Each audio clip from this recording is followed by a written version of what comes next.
Assalamualaikum warahmatullahi wabarakatuh. Selamat siang semuanya.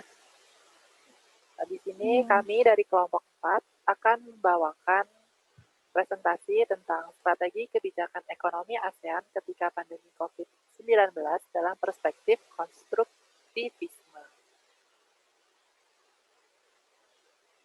Kelompok kami terdiri dari yang pertama Atifah Nadia Ausyafa dengan NIM 151190106, lalu Suci Ramadhani NIM 151190122, kemudian Puspa Melati Citra Darmawan dengan NIM 151190136, dan yang terakhir saya sendiri, Yazid Ruzik Ibrahim NIM 151190140. Pendahuluannya akan dibacakan oleh Atifah. Silahkan. Oke, saya lanjutkan untuk bagian pendahuluan. Kasus COVID-19 pertama kali dilaporkan pada Desember 2019 di Wuhan, China, di mana virus ini memungkinkan besar berasal dari hewan, yaitu kelelawar. Dan semua negara di Asia Tenggara terkena pandemi COVID-19, di mana jumlah tersebut semakin meningkat jumlahnya. Terhitung pada bulan Januari 2021, negara-negara ASEAN seperti Malaysia dengan penduduk yang terinfeksi sejumlah 204.000 dengan jumlah kematian sebanyak 733 dan tingkat kesembuhan mencapai 157.000. Pandemi ini sangat berdampak seperti pada sektor pariwisata, logistik, dan perdagangan, di mana adanya pandemi ini, sejumlah negara di ASEAN mengeluarkan kebijakan terkait larangan melakukan perjalanan ke luar negeri yang menyebabkan menurunnya jumlah wisatawan dan pendapatan negara. Selain itu, ekspor dan impor juga terkena dampak dari pandemi ini. Malaysia sendiri mengalami dampak pandemi ini terhadap bidang ekspor dan melemahnya permintaan domestik, khususnya kerjasama dengan China pada bidang ekspor yang ikut menyumbang 14,2% dan proyek infrastruktur banyak yang melibatkan China. Lalu untuk penggunaan perspektif, kita menggunakan perspektif konstruktivisme, di mana perspektif itu berasal dari Perang Dingin dianggap menjadi awal munculnya paham konstruktivis, di mana kemunculan paham baru ini bentuk kritik terhadap teori tradisional seperti realisme dan liberalisme yang memfokuskan pada peran negara yang dominan dan belum memerhatikan tindakan individu.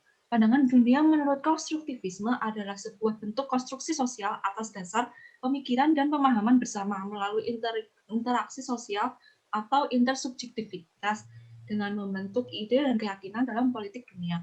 Perspektif ini membuka perubahan seiring berjalannya waktu yang disesuaikan pada keyakinan para pelaku atau agen. Para konstruktivis berpendapat jika agen dan konstruktur saling membentuk dan para agen dapat membentuk identitas yang didasarkan pada interaksi antar aktor dan menunjukkan minat atau kepentingan dengan tindakan yang dilakukan oleh negara. Untuk tokoh konstruktivis ada 4, seperti Michael Barnett, Eric Ringmar, Nicholas Arnulf, dan Edward Said. Selanjutnya, teman saya. Saya Puspa Melati dengan 136 akan membahas mengenai stimulus ekonomi. Ke-10 AMS atau ASEAN Member States telah mengkonfirmasi kasus dan jumlah infeksi yang dikhawatirkan akan meningkat berlipat ganda di beberapa hari mendatang. Virus corona akan berdampak negatif terhadap perekonomian ASEAN dan di seluruh dunia pada tahun 2020.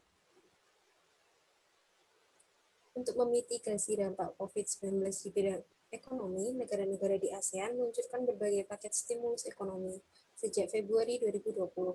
Secara umum, kebijakan yang dilakukan negara-negara ASEAN dapat digolongkan menjadi 5 hal. Yang pertama yaitu insentif pajak bagi bisnis terdampak, khususnya UMKM. Yang kedua yaitu subsidi seperti bantuan tunai, diskon tagihan listrik, hingga insentif tambahan bagi mereka yang bekerja di sektor kesehatan. Kemudian yang ketiga adalah penangguhan pembayaran pajak atau pinjaman, dan kemudian yang keempat, pembebasan biaya atau penerapan biaya yang lebih rendah dari pemerintah. Dan kelima atau terakhir yaitu Bank Sentral menerapkan kebijakan penurunan suku bunga dan membeli surat berharga atau obligasi pemerintah. Kemudian selanjutnya, ASEAN Policy Brief yang pertama ini juga memberikan 6 rekomendasi kebijakan bagi negara-negara anggota ASEAN, yakni menggerakkan semua piranti kebijakan makro, keuangan, dan struktural yang tersedia. mempertahankan kapasitas ekonomi produktif, menjaga rantai pasokan tetap berjalan, memanfaatkan teknologi dan perdagangan digital, memperkuat jaringan pengaman, meningkatkan respon terhadap pandemi di tingkat regional, serta meningkatkan tekad memajukan integrasi regional.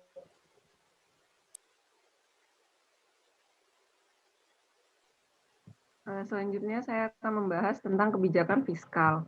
Di sisi fiskal, EMS atau ASEAN Member States telah mengambil tindakan tegas melalui berbagai paket fiskal sebesar 318,2 miliar USD, gabungan atau setara dengan 10,1% dari PDB regional pada 2019. Secara individual, Thailand memiliki total paket stimulus terbesar dengan 3 kali angsuran mencapai 88,8 miliar US dollar. Indonesia berada di urutan kedua dengan 81,8 miliar US dollar dengan paket stimulus pemulihan ekonomi senilai 641,17 triliun atau 43 miliar US dollar yang baru-baru ini disetujui. Intervensi fiskal negara-negara ASEAN terbagi dalam 3 kategori. Pertama, subsidi rumah tangga, yaitu termasuk tunjangan tunai, subsidi listrik, dan subsidi iuran atau pensiun, yang sangat penting untuk kebutuhan sehari-hari pekerja dan rumah tangganya, terutama mereka yang termasuk dalam kategori berpenghasilan rendah dan rentan. Melengkapi subsidi dan tunjangan tunai, juga diberikan paket sembako dan sedapat mungkin diantar langsung ke rumah atau dengan tetap menjaga karantina dan social distancing. Pemerintah juga telah bertindak untuk memberikan pembebasan pajak atau biaya atau beban termasuk sewa atau moratorium kepada individu, rumah tangga, dan bisnis yang terkena dampak. Mirip dengan subsidi untuk rumah tangga, moratorium pajak, penangguhan sewa, dan pembebasan biaya dan biaya seperti untuk transaksi bank, mengurangi beban keuangan pada bisnis dan juga rumah tangga yang kehilangan pendapatan, dan membantu mereka bertahan dari pandemi untuk memungkinkan mereka untuk segera melanjutkan operasi setelah tindakan sosial yang ketat dicabut. Set terakhir dari langkah-langkah fiskal dimaksudkan untuk menyediakan pembiayaan dan moratorium atau restrukturisasi pinjaman untuk bisnis yang terkena dampak termasuk dan individu. UMKM dan karyawannya sangat terpukul oleh pandemi ini. UMKM lebih rentan terhadap krisis karena keterbatasan modal dan sumber daya, yang memperkuat guncangan penawaran dan permintaan serta kendala likuiditas. Oleh karena itu, mereka lebih mungkin untuk memberhentikan pekerjaan atau menutup lebih awal. Nah, lalu di sini ada langkah dan kebijakan perdagangan. Selama pandemi COVID-19 berlangsung, ASEAN membuat strategi dalam bidang ekonomi yang diwujudkan dalam kebijakan perdagangan. Kebijakan tersebut tertuang dalam ASEAN Policy Brief yang ketiga yang berisi strategi perdagangan antar negara untuk membatasi dampak pandemi dengan cara mempertahankan dan membangun kembali hubungan perdagangan. Negara-negara ASEAN membatasi ekspor dan melonggarkan impor barang dan jasa yang terkait dengan COVID-19 selama pandemi ini. Dalam ASEAN Policy Brief mencatat 38 langkah perdagangan yang harus dilakukan oleh negara di ASEAN. Dari langkah-langkah tersebut, 23 langkah merupakan bentuk liberalisasi, yaitu pengurangan tarif atau biaya masuk, fasilitas perdagangan, dan lain-lain. Sedangkan sisanya, 15 langkah lainnya adalah langkah-langkah pembatasan perdagangan. Ada 4 kerjasama yang dilaksanakan negara-negara ASEAN agar kegiatan pasar ekonomi tetap terbuka. Yang pertama, semua menteri ekonomi negara di ASEAN mengeluarkan pernyataan tentang penguatan ketahanan ekonomi bersama sebagai respon pandemi COVID-19 dan menegaskan komitmen ASEAN untuk tetap menjaga ekonomi tetap terbuka dan integrasi kebijakan. Yang kedua, Menteri-Menteri Kehutanan dan Pertanian ASEAN mengeluarkan pernyataan tentang persetujuan dalam meminimalisir gangguan rantai pasokan makanan, memastikan terbukanya pasar, dan tidak menetapkan kontrol ekspor, pembatasan, dan larangan seperti hambatan tarif dan non-tarif. Yang ketiga, pada 14 April 2020, semua pemimpin ASEAN mendeklarasikan sebuah komitmen, yaitu menjaga pasar agar tetap terbuka untuk perdagangan dan investasi. serta meningkatkan kerjasama antar negara di ASEAN, juga negara tetangga dan partner ASEAN. Yang terakhir, Menteri-Menteri Ekonomi ASEAN menyepakati Hanoi Plan of Action sebagai bentuk memperkuat kerjasama ekonomi ASEAN. Nah, ASEAN Policy Brief 3 merekomendasikan langkah-langkah prioritas perdagangan sebagai berikut. Yang pertama, merekomendasikan mewujudkan komitmen hubungan pasokan barang-barang penting.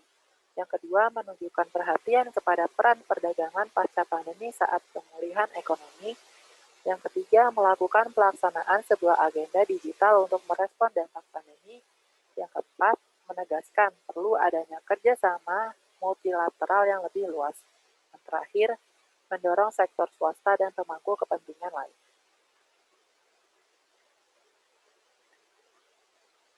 Konstruktivisme dalam strategi kebijakan ASEAN selama pandemi COVID-19. Konstruktivisme melihat dunia sosial sebagai hasil konstruksi pemikiran manusia sendiri dan bukan sebagai pemberian dari Sang Pencipta.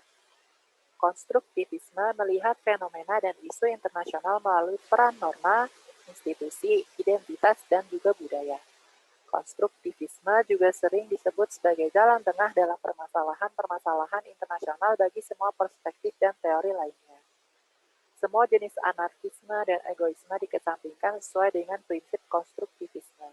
Kebijakan-kebijakan yang dibuat oleh negara ASEAN dibentuk dengan cara kerjasama tanpa mengedepankan diri masing-masing sebagai negara yang berdaulat. Artinya, semua merasakan dampak yang sama dan juga harus bersama-sama menghadapinya. Seperti pada saat Menteri-Menteri Ekonomi ASEAN saling menyepakati Hanoi Plan of Action untuk memperkuat kerjasama ekonomi ASEAN selama masa pandemi. Lalu untuk kesimpulan, pandemi COVID-19 yang melanda hampir seluruh dunia, khususnya ASEAN, memiliki pengaruh besar terhadap berbagai sektor masyarakat, khususnya ekonomi. Pandemi ini ikut melemahkan kegiatan ekonomi negara-negara ASEAN seperti kegiatan ekspor dan impor. Selain itu juga melemahkan sektor pariwisata yang dijadikan sebagai sumber pendapatan negara-negara ASEAN. Hal ini menyebabkan penurunan angka PDB, bahkan negara Singapura mengalami penurunan hingga menyentuh angka negatif. Untuk menghadapi situasi ini, tindakan yang cepat dan tepat sangat diperlukan melalui berbagai kebijakan ekonomi, seperti peluncuran berbagai paket stimulus ekonomi sejak Februari 2020, dan beberapa negara menargetkan sektor utama masyarakat. Institusi keuangan internasional juga memberikan dukungan bagi negara-negara yang terimbas pandemi ini. Selain itu, kebijakan pertahanan ekonomi berupa kebijakan moneter pertama kali diterapkan untuk memastikan likuiditas yang memadai dan meningkatkan kepercayaan dalam perekonomian ketika kekhawatiran awal pada rantai pasokan yang rusak dan pembatalan perjalanan yang muncul.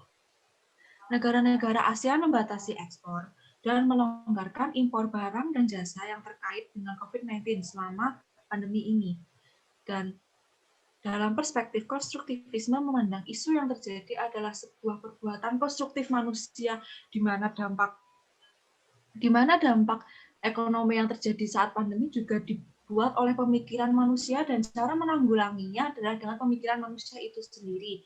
Kebijakan-kebijakan yang dibuat oleh negara ASEAN dibentuk dengan cara kerjasama tanpa mengedepankan diri masing-masing sebagai negara yang berdaulat, yang artinya semua merasakan dampak yang sama dan juga harus bersama-sama menghadapinya. Itu saja yang dapat kami sampaikan, kurang lebihnya mohon maaf. Terima kasih dan wassalamualaikum warahmatullahi wabarakatuh.